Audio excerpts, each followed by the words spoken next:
Hello everyone, welcome to the first project of our series. In this video, we are going to create something both simple and very useful, a form validator, using only vanilla JavaScript. Form validation is something you will need in almost every web application. Whether it's for login forms, signups, or even feedback forms, we will do all the validation on the client side. First, we'll build the form using HTML, give it a nice design with CSS, and then get into JavaScript to handle the validation. We will start with basic if statements to check the fields, but that's not all. I'll also show you how to improve it by writing cleaner, reusable functions for different types of checks, whether it's making sure all fields are filled, checking the length of usernames, or ensuring that both passwords match.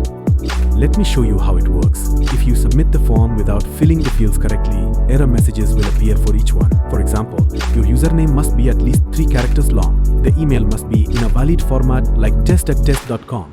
and both passwords should match. Once everything is correct, the fields will turn green, showing they are valid. By the end of this video, you'll have a fully functioning form validation system, which you can use in any of your websites. This is just the first project in our series, so if you enjoy it, be sure to check out the rest of our videos. We've got many more exciting projects lined up, from beginner to advanced levels. If you like what we are doing, don't forget to hit that subscribe button, leave a comment if you have any questions or ideas, and check the description below for the source code. Alright, let's get started.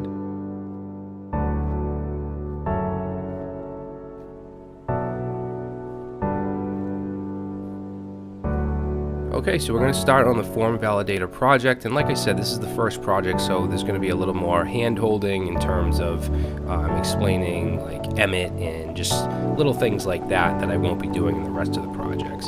So we'll do the HTML, then the CSS, and then we'll add our JavaScript.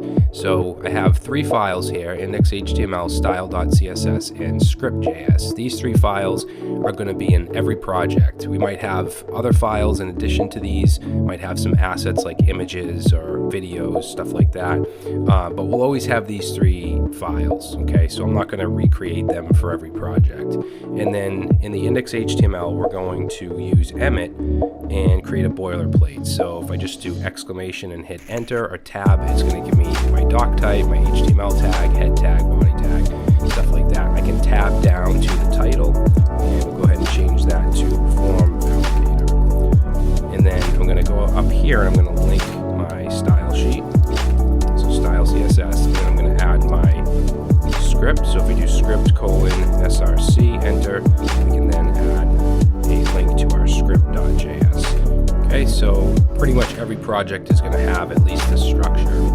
Now in the body, we're going to have a container class. So with emit, we can do dot container and enter, and that will give us a div with the class of container. Okay, inside here, we're going to have our form, and I'm going to give this form an ID. So I can do a number sign, and I'll give it an ID of form, and I'm also going to give it a class of form. Okay, we don't need an action because we're not actually submitting it to a file. Now this here, how I have the ID of form and a class of form, this is pretty much the format we're going to use throughout the course, where the ID is what we're going to grab onto in the JavaScript and the class is used for styling. Now of course you could just have an ID or just have a class, and you could use that for both styling and the JavaScript, but this tells me clearly that I'm going to be using this element in my JavaScript. So that's kind of the format we'll be following, but it's just preference. So just to be aware of that. So let's create an H2 in here and just say register with us. And we want to have a bunch of fields here. I'm going to wrap in form control. Okay, so the first field is going to be wrapped in form control, and it's going to have a label. Let's say for username. And then we're going to have an input here. This input is going to have an ID of username. It's going to have a type of text, and then we'll add a placeholder to it. And for the placeholder, we'll just say enter username. Now, the way that we're going to do the validation is we want to have an error message on that input or under that input. So I'm going to put a small tag right underneath, and this is where the error message is going to go. I'll even just put error message in there for now.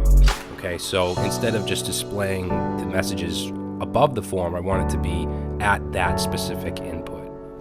All right, so we're just going to grab this form control here, and I'll go ahead and just hold Shift Option down, and it'll copy it down. So that's 2, 3, 4 fields.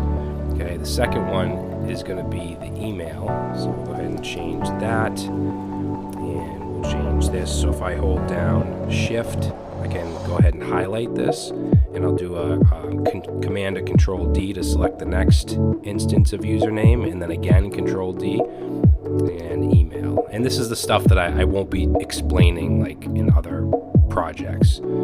So that's email. We could change this to type email, but then it will do validation on its own, default HTML5 validation, but I want to include that in our validator to make sure it's a valid email address. So I'm going to leave this at text for now.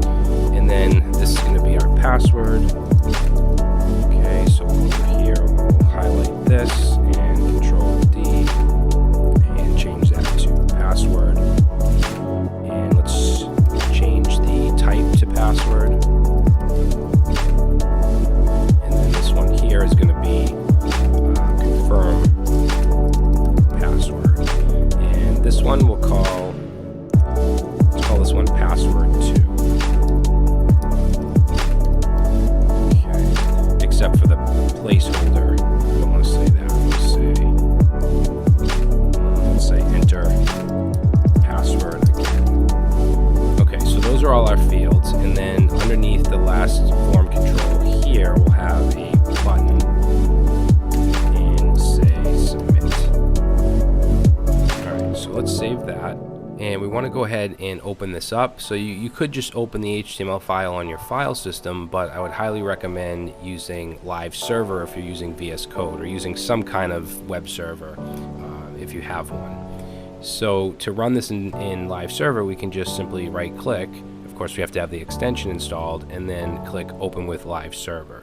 And you'll see down here, actually let me just go back here, you'll see right here it says port 5500. So this is running on our local host on port 5500. If we want to stop the server, we can just click this and it will stop it. But let's look at our browser, and you can see that it's running on our local host, which is our loopback address 127.0.0.1, port 5500, index HTML. And this is what it looks like without any CSS, which looks absolutely horrendous. So we're going to go ahead and just make this smaller, because as we're writing our HTML, CSS, JavaScript, it will auto-load here as we save our files, and we'll be able to see our changes. So in the next video, we're going to go ahead and jump into our style sheet and add our CSS to make this form look decent. Okay, so now that we have our HTML done, we're going to jump into our CSS. And I'm assuming you have some basic knowledge in CSS. We're not going to do anything crazy in most of the projects. We do have some animation and some effects that we're going to do in some of them, but for the most part, it's pretty basic. We'll be using Flexbox. We'll be using the grid in just a couple projects, but you should definitely know at least the basics of CSS. So the first thing I want to do is bring in a font. I'm actually going to use a font from Google. So I'm going to open up a new tab here. And by the way, this that you're seeing here is from an extension, a Chrome extension called Moment, in case you were wondering. Now I'm going to go to fonts.google.com and just grab Open Sans. So right here, I'll just click the plus sign. And I know most of you guys know how to do this stuff, but I want to just explain even the simplest things for people that don't know this. So we can either take the link and put it in our HTML, or the import and put it in our CSS, which is what I'm going to do. So we'll copy that, and we'll go ahead and paste that in. All right, and we can hit Command B and close that sidebar if we need. So after we do that, I'm going to add on everything. So I'm going to use an asterisk here, and I'm going to add a box sizing property and set that to border box. And I do that with all my projects because I don't want any padding to affect the width of the element. So we just want to use border box on everything. And then on the body, let's add a background color. We're going to add a gray color here. So hexadecimal F9, FA, FB. It's going to be the color. And then we'll apply our font. So font family is going to be Sans serif. Okay, and then in a lot of the projects, we're just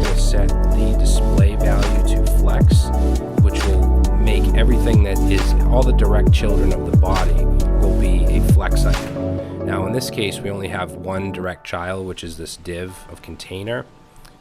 And the reason I'm doing display flex is so we can easily put this stuff right in the middle, both vertically and horizontally. We can do that with align item center and justify content center. Now, if we want to get it centered vertically as well, then we have to add a height or a min height of 100 VH. Okay, VH is a viewport height unit. So basically, with the viewport height, you can think of the browser having 100 slices going this way, and we just set the height to all 100, so it takes up the whole thing here. If I set this to 50 viewport heights, then it's only going to take up 50 of those slices, but we want it to take up 100, and by using align items center and justify content center, it's going to center it both horizontally and vertically, and then we'll just take any margin away. So this is going to be really common, this right here, for a lot of our projects, just because we want to center everything in the UI. So next we have the container. So the container wraps around everything, and we're going to add a background color of white for the container, and then let's add a border radius. So I'm going to add some rounded corners here. We'll do 5 pixels, and let's add a little bit of a box shadow. So the values I'm going to use is 0, 2 pixels, 10 pixel blur, and then the color I'm going to use RGBA, which is red, green, blue, alpha. We'll do 0 for red, green, blue, and then the alpha 0.3, which is basically like the transparency. So that just gives it this drop shadow around it. So I'm also going to set the width of the container. I'm going to set it to 400 pixels, and then I'm going to set, actually I think that's it. So that's it for the container. The padding I'm actually going to put on the form itself. So remember, we have a class of form, and let's add padding. So we'll do 30 pixels top and bottom padding, and then 40 pixels left and right padding. Okay, so it gives us this space on the sides and on the top and bottom. And then for the H2, I just want to add a couple styles there. I want to center it. So I'm going to use text, line, center.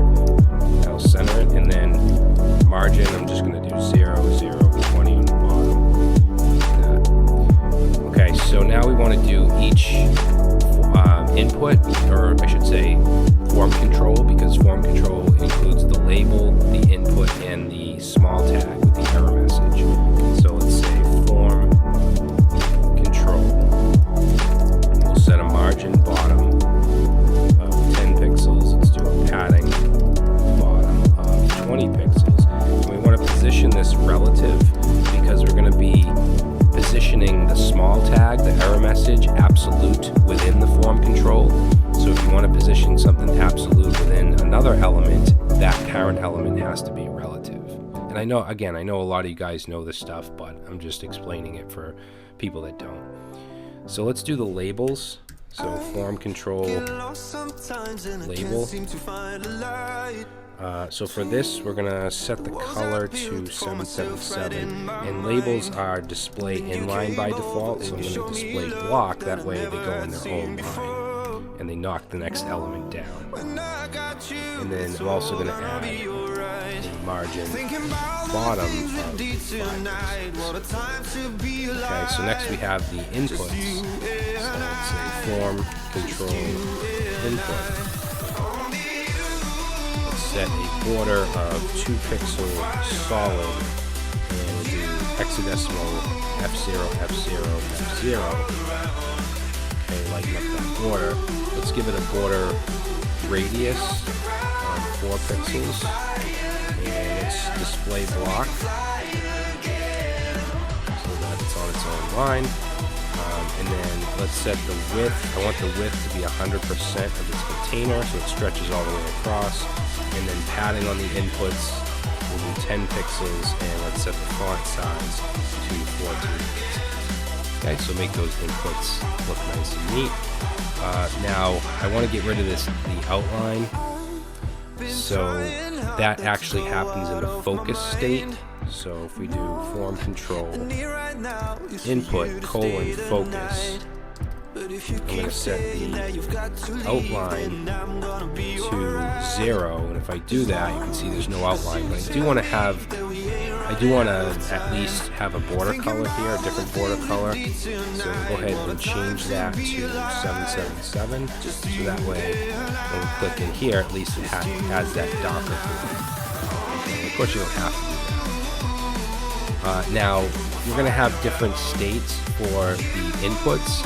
So if there's an error, I want the border to be red, and if it's successful, I want it to be green. So let's go ahead and say form control, and if it has a class of success, so if the form control div also has a class of success, then we want the input to have a border color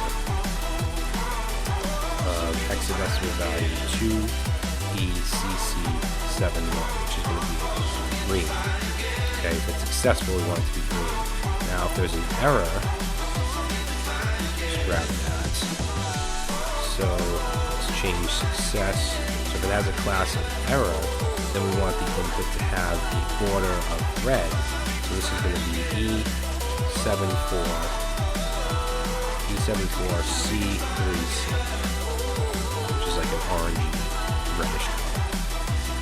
Now, if I were to go to the HTML and manually add to this form control success, and then let's go to the next one and add error, you'll see that we get a green and a red outline. Now, obviously, we don't want to manually add these. It's going to happen dynamically within the JavaScript later on. But we do need these classes for those colors to show. Now for the small tag, let's say form control small, which is where the error message is. We're going to have that color. We're going to make this the same color as this.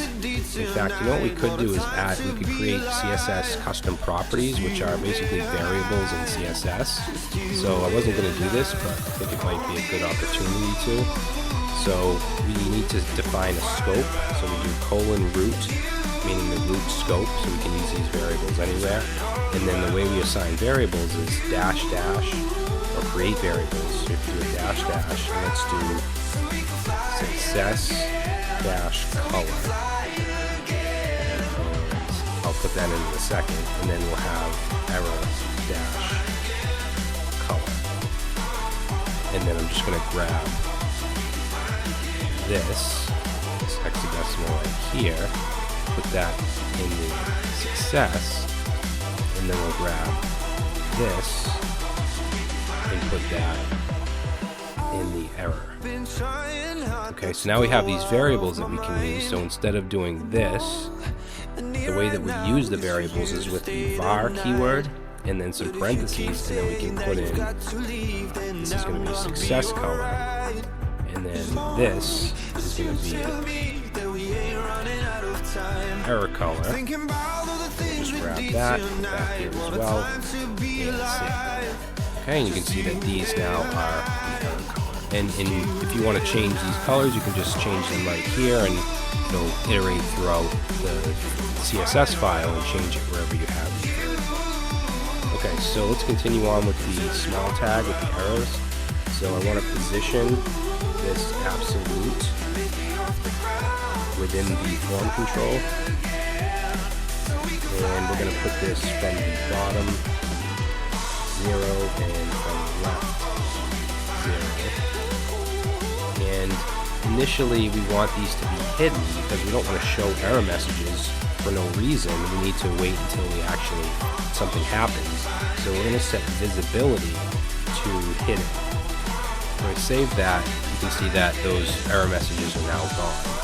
Now, there's a difference between visibility hidden and display none. And I go over this in my HTML and CSS course. I go over all this stuff. But basically, display none will collapse anything around it. Visibility hidden just simply makes it invisible. And that's what we want to do. So let's save that, and then what we'll do is in the JavaScript, when something goes wrong, we're going to add the error class, and then we want to set the visibility back to visible. So let's say form control And if it has an error class on it, then we want the small tag, and we want to set the visibility to visible. And then the last thing I want to style is the button here. So let's say form button. And we want to just make sure the cursor is a pointer when we hover over it. We're going to set the background color to hexadecimal. Let's do 3498 dB. And I'm going to create a border. So let's do border 2 pixels solid. And I'm actually going to copy that as well. And then we're going to add a border radius. And let's do 4 pixels. Let's set the color to white. Okay, you can see what that looks like so far. Let's make this display block. And let's add a font size here of 16 pixels. Okay, and then we want some padding. So we'll do 10 pixels padding.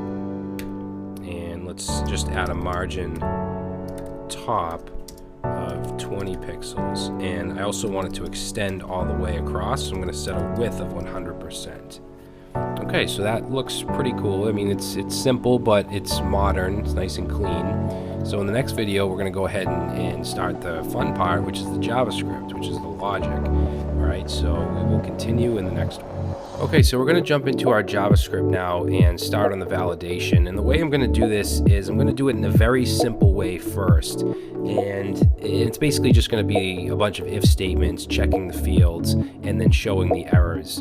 And then after that, I'm going to completely refactor it to make it much cleaner so that if we were to add more fields, we wouldn't have to keep adding if statements and so on. Basically, I'm going to put all of the validations into their own functions. So for instance, to check required, to check the length, check if the email is valid, we'll have these separate functions for the validations rather than just a bunch of if statements. So the code in this video is going to be completely refactored in the next video, but I do want to just show you kind of a simple, easy way to do it. So the first thing we want to do is pull in all the DOM elements that we need. So we need the form itself, and then we need each of these inputs because we need to grab the text that's typed in. So let's go up here and let's say const form. Okay, so I'm going to define a variable here, and I'm going to use the document object, which has a method called getElementByD. And again, I know a lot of you guys know this stuff, but I'm just explaining it because this is kind of the intro project. So the form has an ID of form, so I'm grabbing it this way.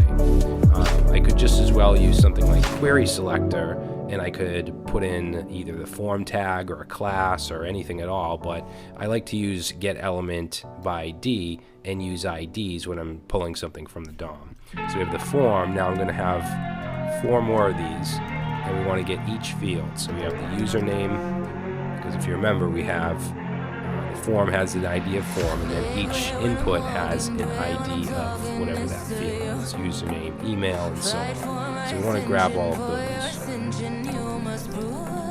So we have email,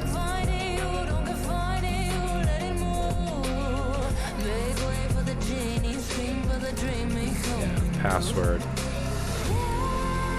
password 2, just change these variables.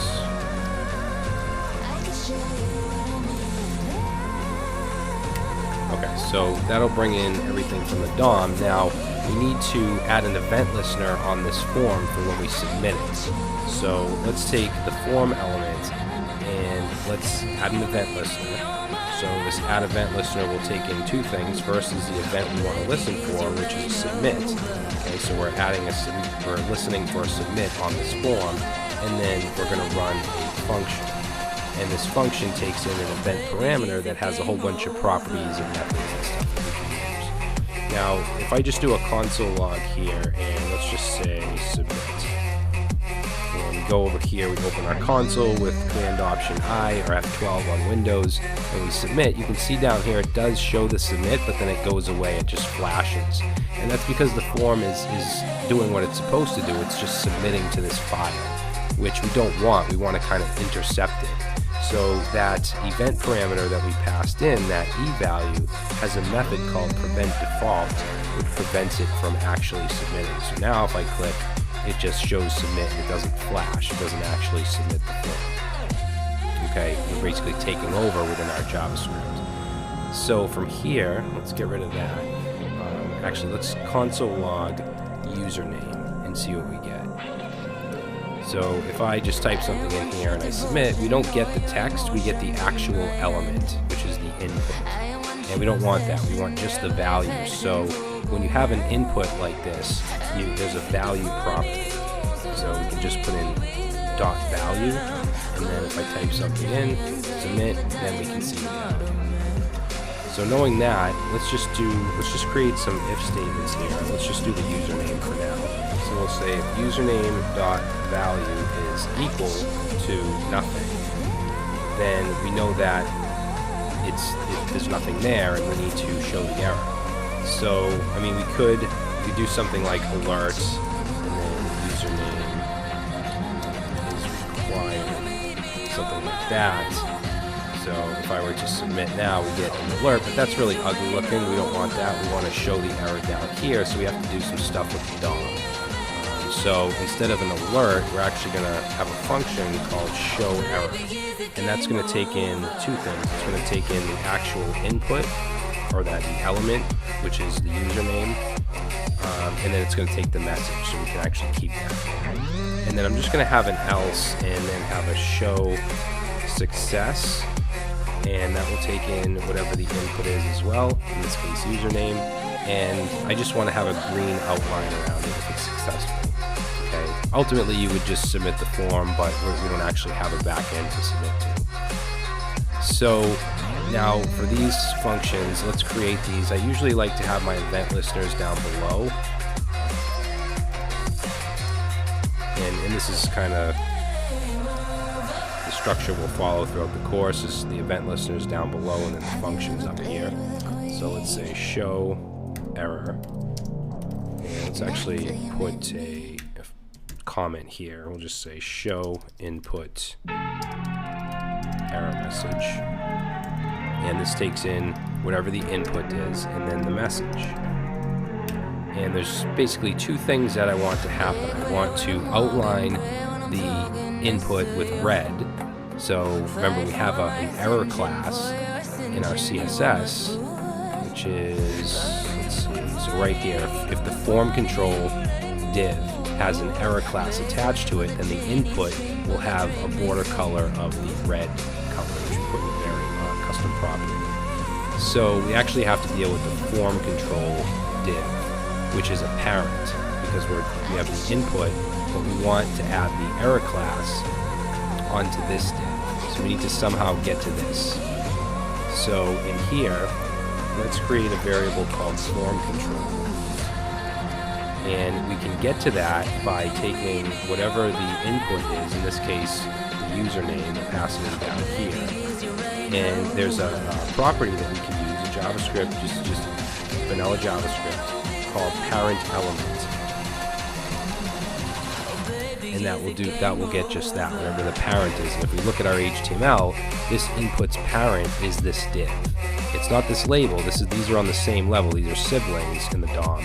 This is the parent, and then this is the child. So we want to get the parent element, which is this form control div. So once we get that, let's take that form control and let's manipulate the class name. Okay, now this class name property, we can basically what we're doing is overwriting the class for this element here. And now we need to have this form control class, so let's make sure that we have that in there. But then I also want to add the error class, which makes the border of the input red. So I'm going to save this, and now if I try to submit without entering anything, two things happen. I get my outline here, and then this also shows, because in our CSS we have this right here. If the form control div has an error class, then the small is going to be visible. Okay, it's hidden by default, but if we have that error class, then the small tag is going to be visible, and that's what we're seeing here. Now, obviously, we don't want to just show the text error message. We want to show whatever our actual message is. So to do that, let's take our, let's go down here. Let's create a new variable for the small tag, the small element, and we can get that by using the current form controller, and we can run query selector on that. Okay, so if we say form control query selector, and we want to select the small tag. So query selector can take in a tag itself, it can take in a class, an ID, whatever. We want the small within that form control. And then we're simply going to take that small and we're going to change the inner text. We don't want it to show error message, we want it to show our message that's passed in here, which is being passed in here. So let's save that, and now if I submit, we get username is required. Okay, so we have a nice little function to display the error message right under the input and outline that. Now for the success,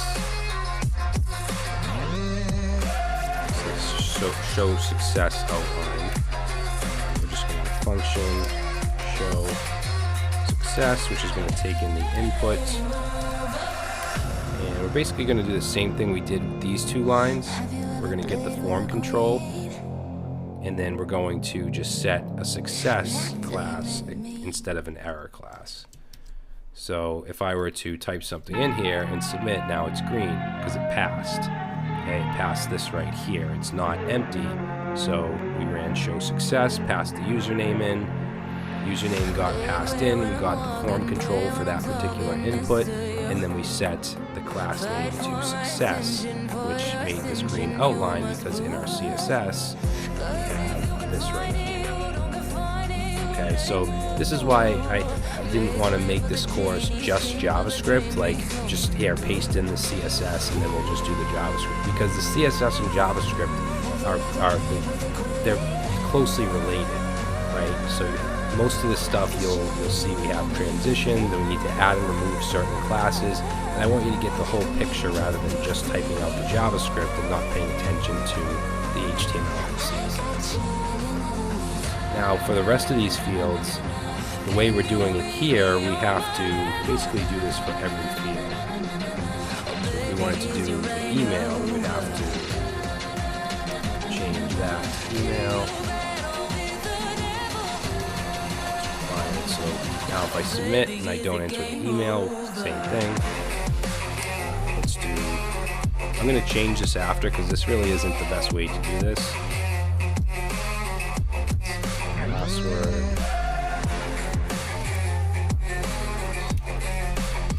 Password 2.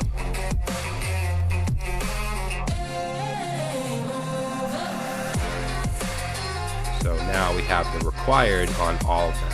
Now let's say we wanted to make sure that the email is valid, because right now I could put in whatever and the email is fine.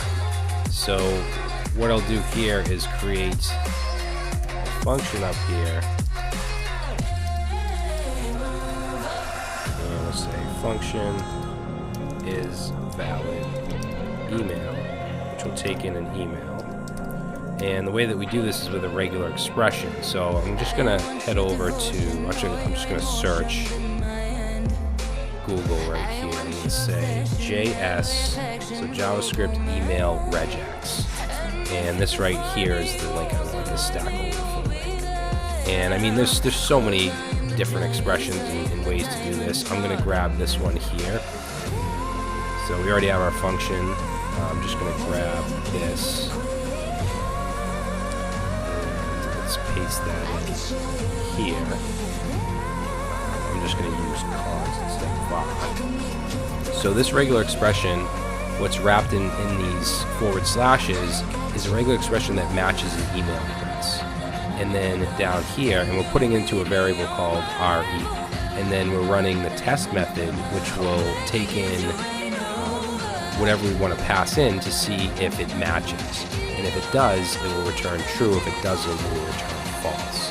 And we're just making sure it's a string, and we're just making it lowercase. when we pass it in. So this is valid email. What we could do now is go down here, and when we check the email value, we could put in we could put in an else if, and we could say if email dot value, actually let's say is valid email, which is our function, and then we want to pass in email dot value. And we want to actually check if it's not, so we're going to put a exclamation. So if it's not valid, then let's show an error, except let's change the message to email is not valid. So we'll save that, and we'll go over here, and we'll just enter in some letters here and submit. We get email is not valid. Okay, if I don't have anything, we get email is required. If I put in a valid email that matches the regular expression, it works. Okay, so this is kind of the I guess the really easy, self-explanatory way to do it, is just to take each field and have some if statements on the value. But in the next video, what I'd like to do is just create some functions that we can use, and we can just pass fields into them rather than checking each value and having else ifs and stuff. Alright, so we'll do that. We'll refactor this in the next video. Alright, so we have our basic form validation. We have our error function, show error, show success, and this stuff isn't changing, the show error and show success. Neither is this stuff. We need to bring in our DOM elements. But down here inside the event listener, I don't like how we just have a bunch of if statements. It's not very clean, and it's not very scalable. If we wanted to add more fields and add more validations, it's kind of messy. So I'm actually going to get rid of all these if statements in the event listener. So down to here. Because what I want to do is just have separate functions, like let's say check required, and we can run that on a field like user mode. Alright, so we'll have a function check required fields, function check required, and we could have the input passed in. Now we can do it this way, but we'll have to call check required on every field, like password. So we'll basically have 4 different check requireds, and we're repeating ourselves. And we can make this better by, instead of passing in a single input, we can pass in an array of inputs that we want to be checked, that we want to be required. So instead of passing in just a variable or just the input, we'll pass in an array of all the inputs we want, which are all of them. Okay, so now we have an array getting passed in. So up here, instead of input, let's say input array. Now this does make it a little more difficult. What we have to do now is loop through the array and then do the check on each one. So to do that, I'm going to take the input array that's passed in, and we're going to use what's called a high order array method. And I actually have a project in this course that is based on explaining 5 of the most common ones, and for each is one of those. Okay, so we're going to do dot for each. So high order array methods are methods that you can attach to arrays to do different things. For each it simply loops through the array, and then you can do what you want within the loop. So we could just as well use a for loop, but this is much neater. So all the high order array methods, they take in a function. Oops. So they take in a function, and we want to pass in here an item which represents each input. Actually, we'll call it input. That makes more sense. And then what I'll do is just console log here input. Okay, so I'll save this, and once we submit, it's going to run the check required, pass in all these inputs as an array, loop through the array, and console log the inputs. So I'll submit, and you can see that it's just console logging all the inputs. Alright, and we can get the value by doing dot value. Okay, so if I just type some stuff in here, let's see. Well, actually, would I type the same thing in? We need to do that. Let's do A, B, C, D. And you can see it logs A, B, C, D. So it's looping through all of these inputs and outputting the value. Now we want to do a check in here. We don't want to just log. And we're going to say if the input dot value, I'm just going to add on trim out any white space. So if that is equal to nothing, then we're going to show error. And we want to pass in whatever the input is, because remember, show error takes in input, whether it's going to be username, email, password, password2, whatever the iteration is, it's going to pass it in, and then the message. And for now, I'm just going to say, we'll say cannot be, or we'll say is required.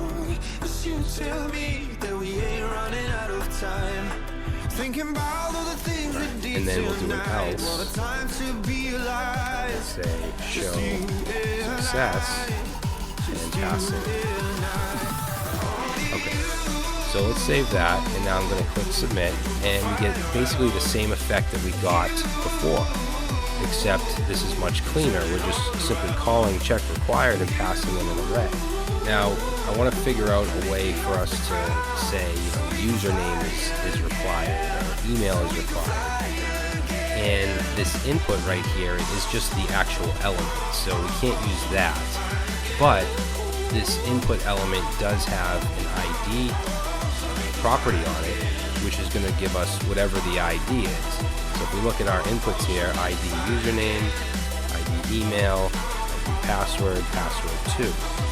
And we'll just show you this by console logging input.id. And if I submit, you can see I get all the IDs.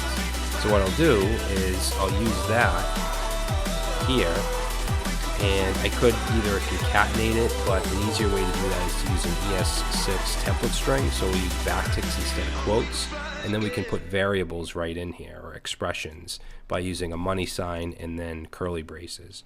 So I'll say input.id and then is required. So now if I submit, we get username is required, email is required. So it uses whatever is in the ID, which works for us, right?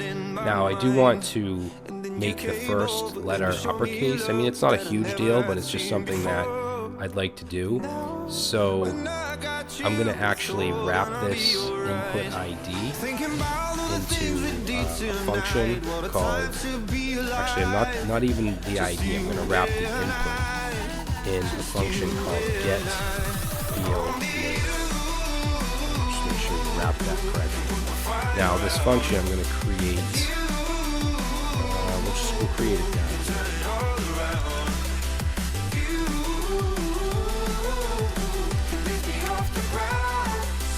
So get field name, which is going to take in an input. Now from this I want to return the input ID, but I also want to uppercase the first letter. So let's return, so if I just return input ID like that, we're going to get the same effect we just got. So let's make this the first letter uppercase. Now there's a method called toUppercase. So if I do dot to uppercase like that, and we submit, you see that it makes the whole word uppercase. So in JavaScript, one of the solutions to capitalize the first letter is to cut out the first letter, make it uppercase, and then join the rest of the word. So that's what we're going to do. We're going to go input ID dot, and then there's a method called char at, so character at, and we can get a specific character. We want the first one, which is 0. Okay, so it starts at 0. And just to show you what that gives us, if I submit, we get U, E, P. So this just gives us the first letter, and then we want to uppercase that. And if we save that, we submit, now we just get capital U, capital E, and so on. Now obviously we want the rest of the word, so what we can do is add to that, we'll just concatenate using the plus sign, and then input.id, which again will give us username, email, and so on, but we want to cut off the first letter now, because we already have that coming here, uppercase. So to do that, we can use the slice method. And we want to go from the second character, and remember it's 0 base, so we want to start at 1. Okay, so basically we're just taking the first letter here, making it uppercase, and then we're adding the rest of the word without the first letter.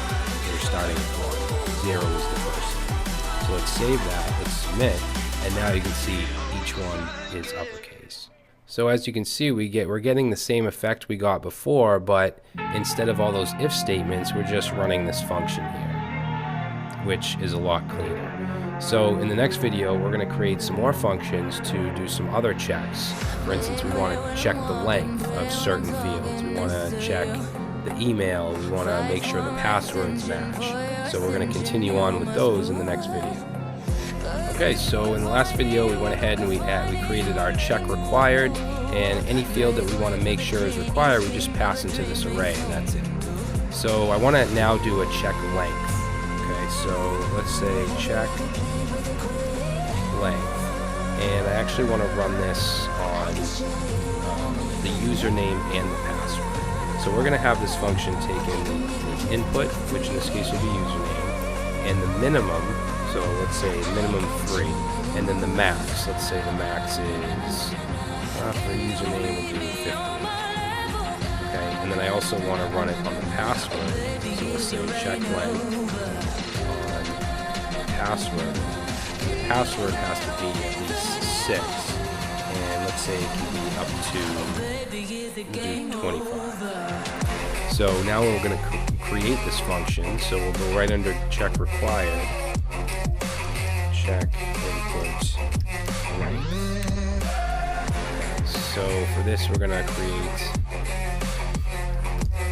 function check length, which is going to take in the input. It's going to take in the min and the max.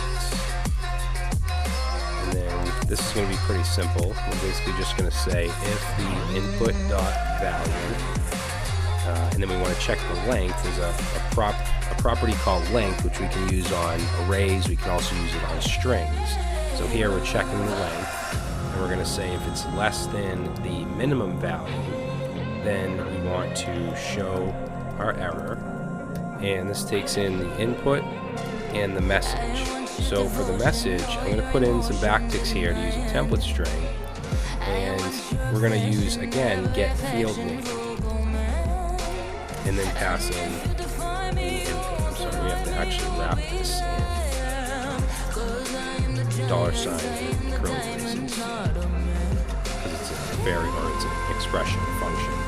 And then we'll say must be at least, and then we can put another variable in here. We'll put whatever the min value is, characters. Okay. Then we'll have an else if, and for the else if, we're going to check to see if the input dot value dot length is greater than the max. And if that's true, we're just going to copy this show error. Then we're going to call show error, and we're going to say whatever the field name is must be, not must be, let's say, yeah, we'll say must be less than, and then whatever the max. Alright, and then we'll just have an else, and we'll show success, and pass in the input. Okay, so let's go ahead and try that out. So save that, and if we submit, so username must be at least 3 characters, password must be at least 6 characters. If I pass in 2 here, 2 here, we're still going to get that error. If I hit 3, then that works. If I hit at least 6 here, that works. If I go over 15, just pass in more than 15 here, we get username must be less than 15 characters. Okay, so we can now run this check length on any field we want. We can pass in the min and the max. So next, let's do the email. So what we have up here, this is valid email. I'm actually going to change this up. because we want it to be a function like this. So let's change it to check email, and it's going to take in, we could keep this as email, but I'm just going to stay consistent and pass in input. And then we'll use the same regular expression, so I'm going to keep that here. But I'm going to get rid of this line, and I'm going to just do a conditional. So this is going to be show success. And then here in this if statement, we're going to say if the regular expression dot test pass in the input, then we're going to, actually that's going to return true. So the show success should actually go here. And then down here, the else, we'll say show error. And pass in inputs. And we'll just go ahead and say email is not valid. We could do the input and then use the get field name, but it's always going to be email, so we'll just use that. And then down here, we'll just simply call check email, and we'll pass in email. Alright, so if I just type something in here, email is not valid. If I do test@test.com and submit, email is not valid.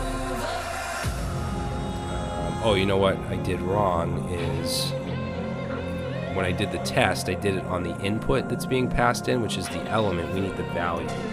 So input.value is at trim as well.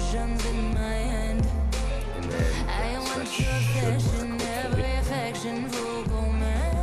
Email is not valid. Test@test.com. Submit, and now it works. Okay, so we have our check email. So the next one I'm going to do is, and the last one I'm going to do is to make sure that passwords match. Alright, because right now I can just type in whatever. Oh, that confirmed password should be type password, not text. But yeah, I could pass in, as long as this is 6 characters, this is going to work. And I don't want that. These need to match. So in our script, let's create a new function. Put this down here.